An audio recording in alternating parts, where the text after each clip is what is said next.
ارے بے خبر فکر عقبہ کی کر، کل نہ کر کل کا کوئی بھروسہ نہیں۔ حضرات، موت وہ برحق قانون ہے جس قانون کے مطابق زمین پر سب کو عمل کرنا ہوتا ہے۔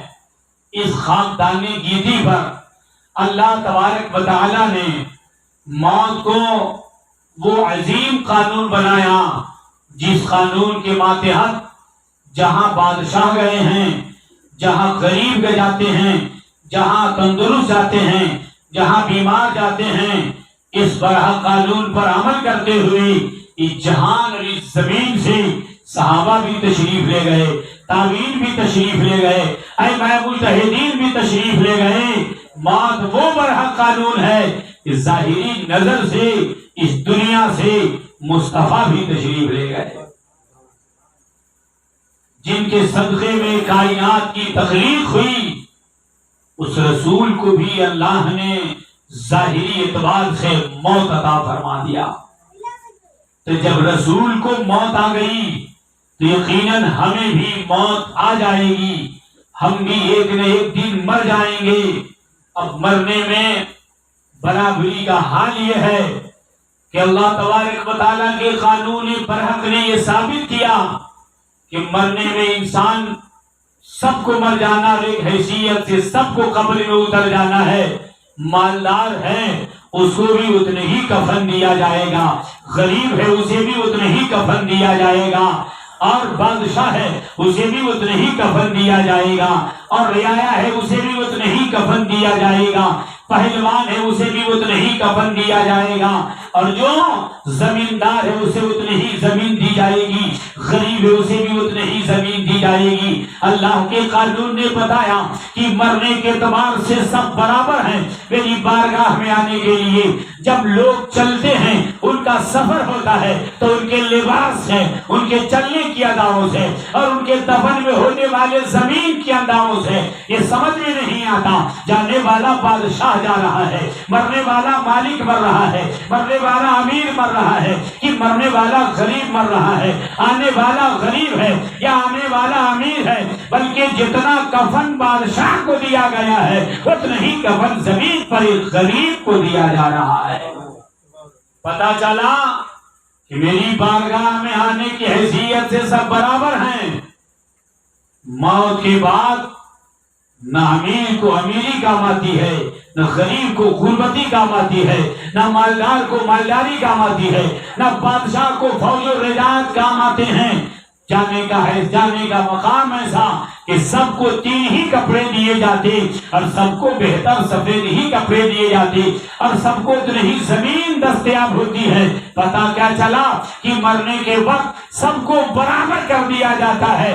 ہاں، مر جانے کے بعد جب قبر کی دنیا میں آپ جائیں گے تو وہاں سب کا مقام برابر نہیں ہوگا، وہاں سب کی حیثیت برابر نہیں ہوگی۔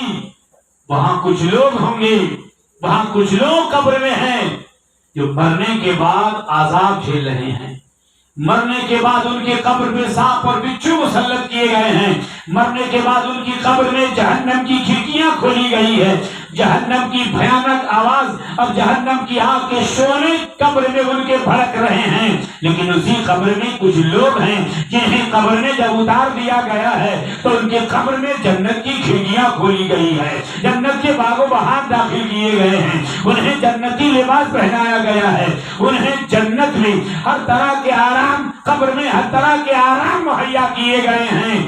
آپ کہیں گے کہ بات کیا ہے کہ مرنے کے وقت میں جو کفن غریب کو دیا گیا وہی کفن بادشاہ کو دیا گیا، جو کفن مالدار کو دیا گیا وہی کفن کمزور کو دیا گیا، جو کفن حاکم کو دیا گیا وہی کفن محکوم کو دیا گیا، جو بادشاہ کو دیا گیا وہی کپڑا رعایا کو دیا گیا۔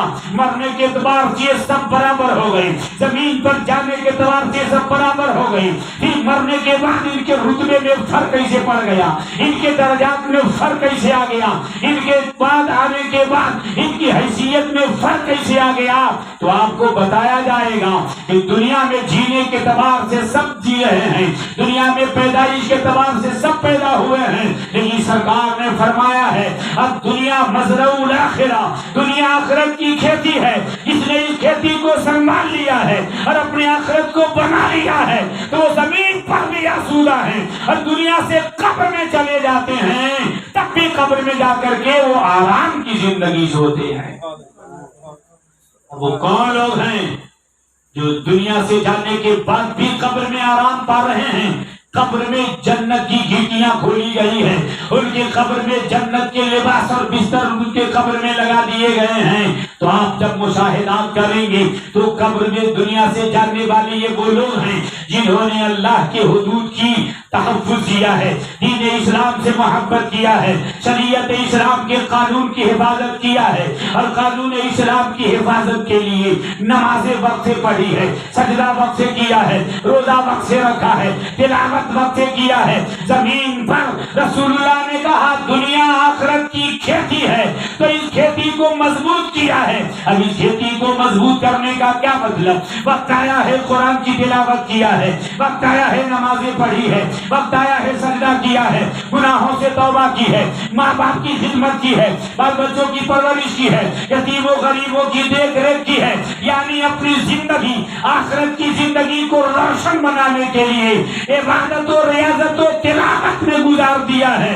تو زمین پر رہ کر کے جس نے اپنی زندگی کو عبادت میں گزار دیا ہے وہ زمین پر بھی زندہ ہے، اور ایسا آدمی مر جاتا ہے عبادت و بنیاد پر وہ قبر میں بھی زندہ رہتا ہے، قبر میں بھی اس آرام و چین کی زندگی نصیب ہو جاتی۔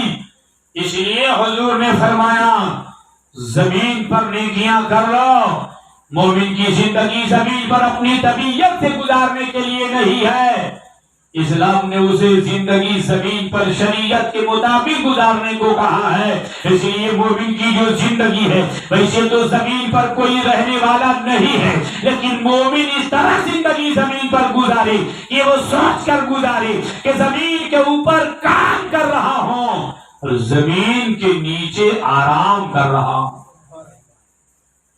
زمین کے اوپر کام اور زمین کے نیچے آرام، یہ مومن کی زندگی ہے زمین پر۔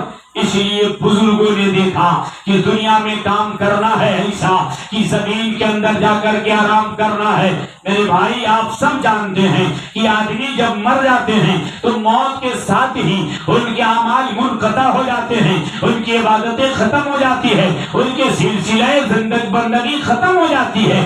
آدمی جب انتقال کرتا ہے تو روح جانے کے ساتھ ہی اس کے اعمال کا رجسٹر بند کر دیا جاتا ہے، یعنی مرنے سے پہلے آدمی زمین پر ہے تو اسے نماز زمین پر پڑھنا ہے، روزہ زمین پہ رکھنا ہے، حج زمین پہ کرنا ہے، زکات زمین پہ دینا ہے، عبادت زمین پہ کرنا ہے، ریاضت زمین پہ کرنا ہے۔ آدمی جیسے ہی مر جاتا ہے تو قبر میں جانے کے بعد اب اسے نماز نہیں پڑھنا ہے، تو قبر میں روزہ نہیں رکھنا ہے، قبر میں زکات نہیں دینا ہے، قبر میں حج نہیں کرنا ہے۔ اس لیے کہ دنیا مزرعہ الاخرہ ہے، یہ دنیا آخرت کی کھیتی ہے اور آخرت دارالجزا ہے، وہ بدلہ پانے کی جگہ ہے۔ تو یہاں جو آدمی کھیتی کر لیتا ہے اسی کا پھل کاٹنے کے لیے اسے قبر میں اتارا جاتا ہے۔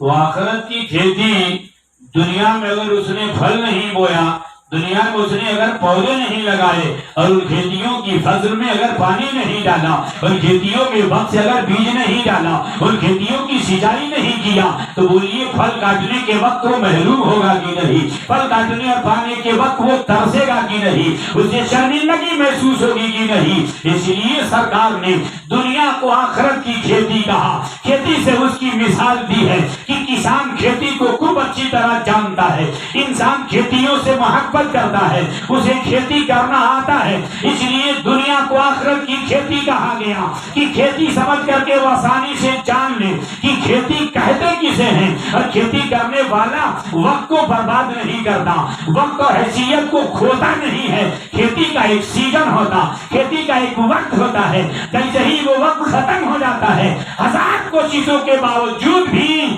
کھیتی کرنے والا کامیاب نہیں ہوتا۔